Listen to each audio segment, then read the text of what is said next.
Well, good afternoon, everybody. I'm here with Mr. Ben Quirk from Planet Auto. Say hello, Mr. Quirk. Hello, Mr. Quirk. Excellent. That's a lot of sort of joke we like. Welcome to a slightly shambolic sound recording, part 3. I was going to say it's a while since we've done this, isn't it? It's a really, really long time. I think the last time we tried this was in April 2020. Yeah. Yeah, it was a long time ago. And we did experiment with this a bit during the first lockdown, but the videos for us were a lot of fun to make. They just weren't particularly popular. But with lockdown number 3, we're going to give it another go. And we've got a much better setup for recording now. We know what we're doing. And so we're going to talk today in 2 different parts. You'll see the first part on this channel. Obviously, if you're watching this now, then you're on my channel. With the second part is going to be on the Planet Auto channel, and we're just going to talk in two halves. We'll have a break halfway through.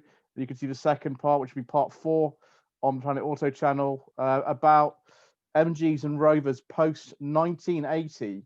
So that's 40 years of history. Of course, with Rover, there's 15 years less history with them.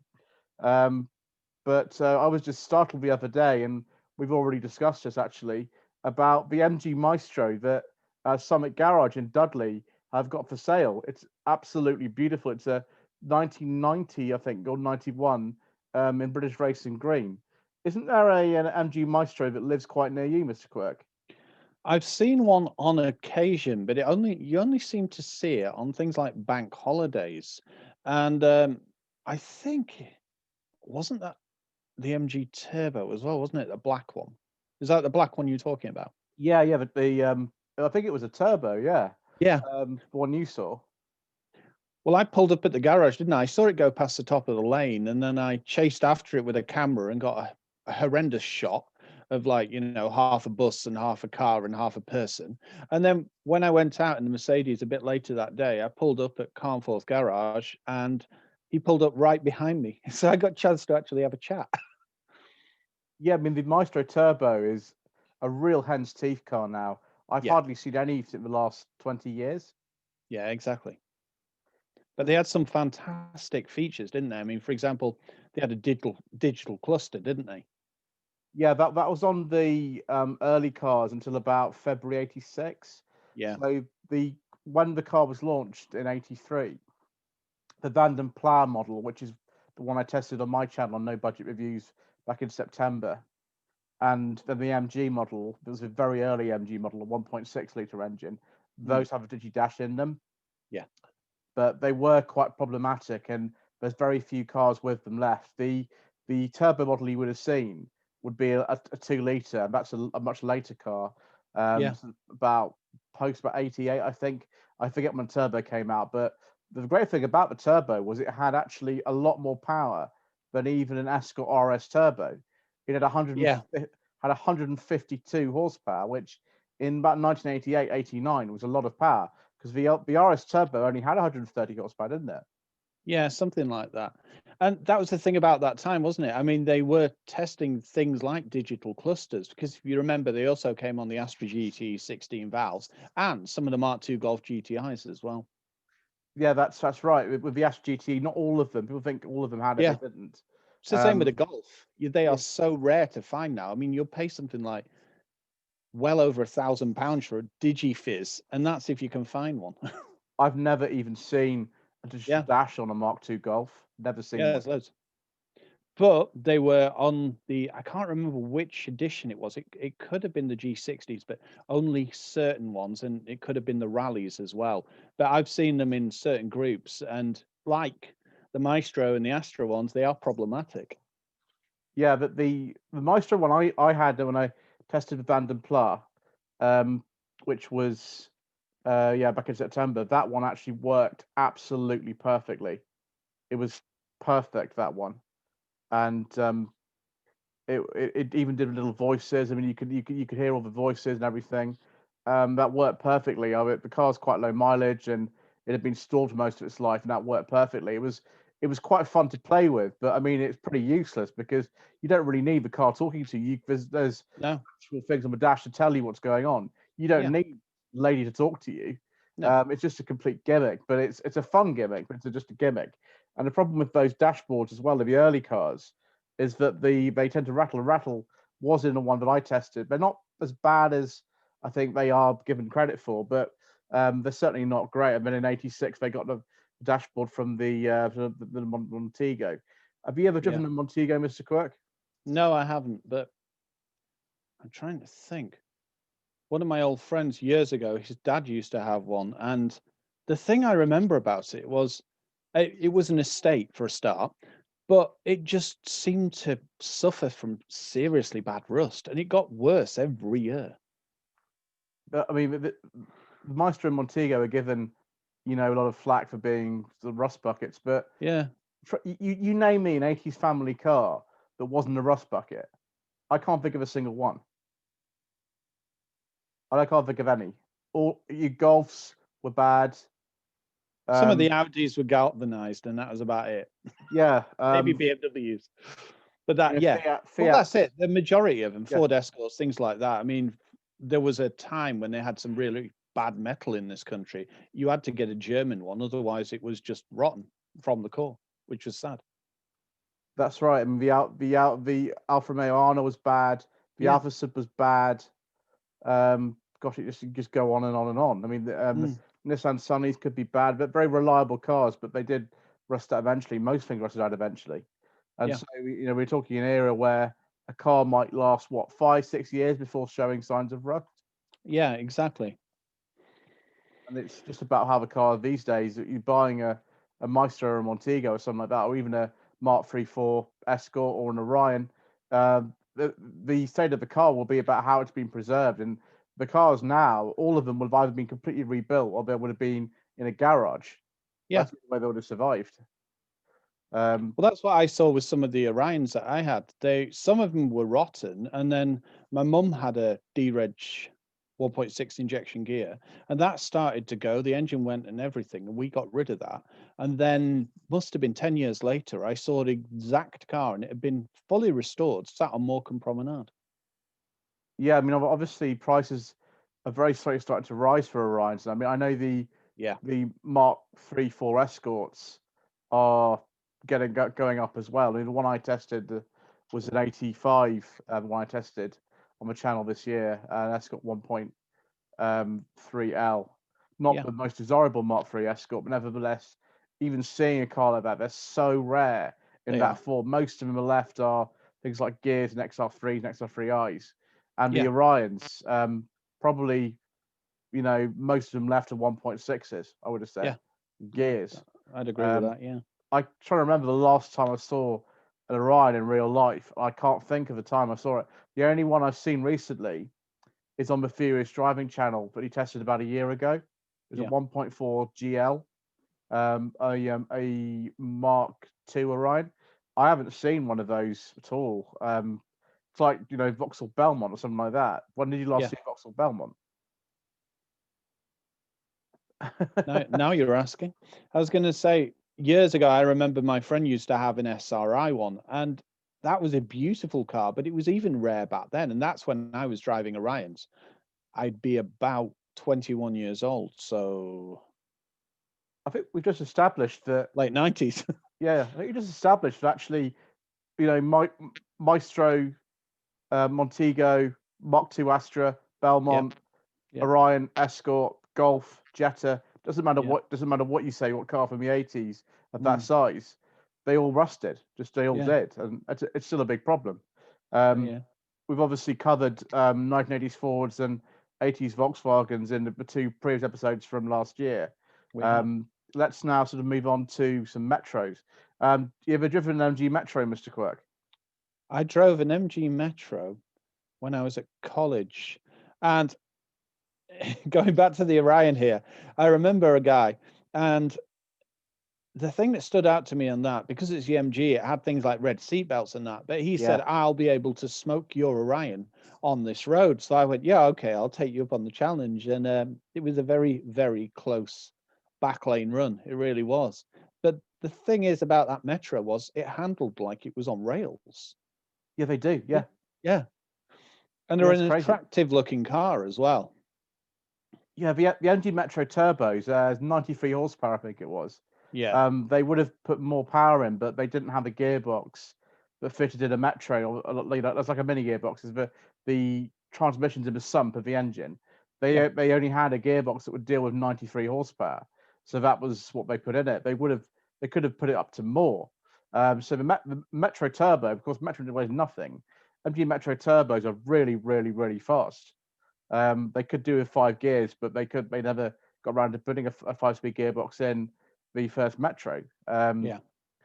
Did you ever have any other family members who owned just normal Metros, Mr. Quirk? One of my ex-girlfriends had an E-Reg one, and Yeah. it was either a 1 litre or 1.1. I can't remember. Be The 1 litre. There was 1.1 was from the Rover Metros. Right, yeah, it was definitely a 1 litre then. And the one thing I remember about it was there was obviously something going on with the I'm trying to think what you'd call it. Basically, when you turned it off, it continued to run for about 20 to 30 seconds. Oh my gosh. Yeah, yeah. You just stand by it and it just run and run and run. It's like a turbo timer on something like a Subaru, but it wasn't meant to. And I always remember it and thinking, it's possessed. Why does it do that? Yeah, what is that reason for that? I think it's to do with timing, possibly Yeah. retardation and all that kind of thing. But I don't actually know. You don't see it anymore. It's probably to do with things like chokes and that kind of thing as well. Yeah. Because it was an old car, and when she got it, I think it was her first car actually. But loads of people must have had Metros as first cars, surely. Yeah. Loads of them. Yeah, I was the exception. I had a 1.6 Ford Sierra, but I know, yeah, but that's something we covered in the Ford episode, wasn't it? yeah, exactly. An interesting car for a 17-year-old, but Yeah, I had great fun in it and didn't crash it. Blew the gearbox, but it's just what happened, isn't it? Yeah, exactly. But the Metros, they always did stand out to me. Plus, I always loved 6R4s anyway. I mean, yeah, okay, it's not a Metro, but it is a Metro. Yeah, sort of and sort of not. It's Yeah, just a exactly. funny one. My grandfather had 2 Metros. I think he got a really early one in about 1980, and then he got another one. I think it was about 83. He had one every 3 years, for a couple of years, and I think one was a City X. I think that was the later one. The first one, I don't know. They had, all sorts of trim levels. I think it was an L and an HL and an HLE and HLS. I think it was. Yeah. Because it was an automatic. I think he had both of them were automatics. Right. I think it might have been a 1.3. I can't remember offhand. I'm sure the British Leyland experts would tell me which engines in a Metro came with the automatic. I think it was a 1.3 only, but I could be wrong about that. I was going to say my uncle used to drive quite a few of them, and the SD1 Rovers as well, because he was in the police force based out of Preston. And I remember him always having Metros. I think he ended up as a sergeant, so he was driving the cars as well. Yeah, it's completely accurate. Yeah. Loads and loads of Metros used by the police force. Even if you watched the bill from these early episodes, which was 84, 85, they're using lots of Metros as little panda cars. And the SD1s were really, really famous as well for being big sort of motorway patrol cars. Yeah. Or area cars. I'm sure that, that's completely right. Big V8 engine in those. And those were, for a while, those were the only cars sold under the Rover name for a good many years. I think it was all the way from 1976 when they came out. The year of my birth. All the way through to 1984 when the SD3 Rover Reverse 200 came out. The Rovers just had one model. Then it started to change a bit because the Triumph Acclaim, which I'm desperate to drive, our next door neighbour had one of those for years when I was growing up. It was, I think, an HL with a very frilly front spoiler, because that's where we used to go straight away. We used to go round the arches at the back, used to go, the spoiler used to rot out. Terrible, terrible rust protection. But apparently up until that point, it was the most reliable car in the entire history of British Leyland.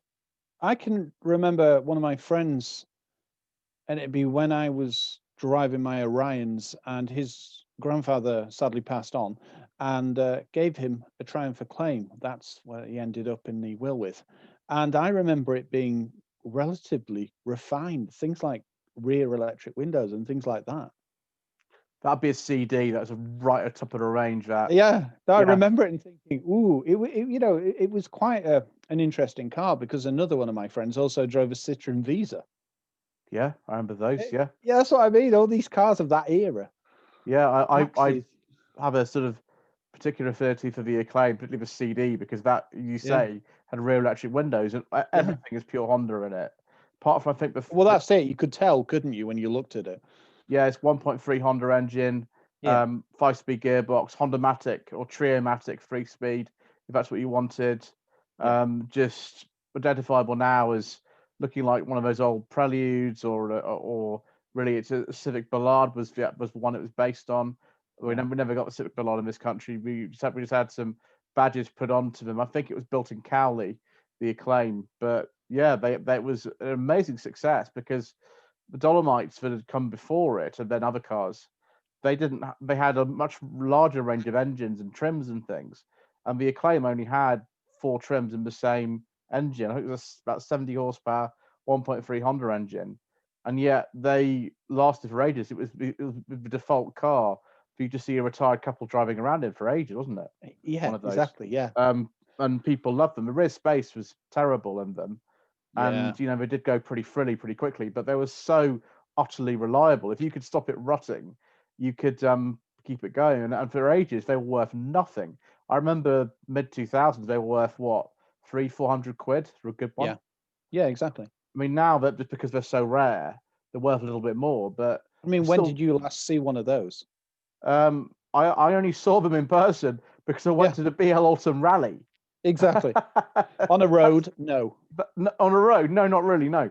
But yeah, it's just funny knowing that for the first how many years of my life, I mean, our neighbours got theirs, I think, August '83.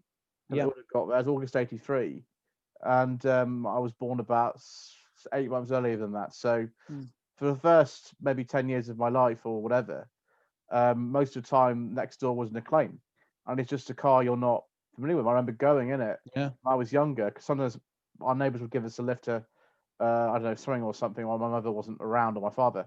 And the thing I remember most of all about the Acclaim, the interior, is that it had a coin tray. It was the first car I ever saw with a coin tray. Yeah. Ever.